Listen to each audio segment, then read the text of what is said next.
How to unclog a kitchen sink drain, fast and cheap method. In today's video we're going to show you a cheap, natural alternative to unclog your kitchen sink. Whenever you're washing dishes and start noticing that water in the sink is backing up, that means that the drain is probably clogged. This problem will most likely end up happening to someone who isn't careful and doesn't take the most basic precautions. Most of the time, the backup happens due to a buildup of fat in the pipes. When we rinse fat down the drain, it's normally liquid but ends up congealing and blocking pipes.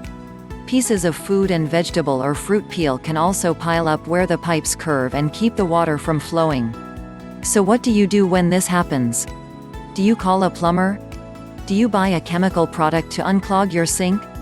Most people probably don't know that these products contain harmful substances that can cause skin irritations and breathing problems. Do you have any other tips for unclogging sink drains? Tell us about them in the comments section.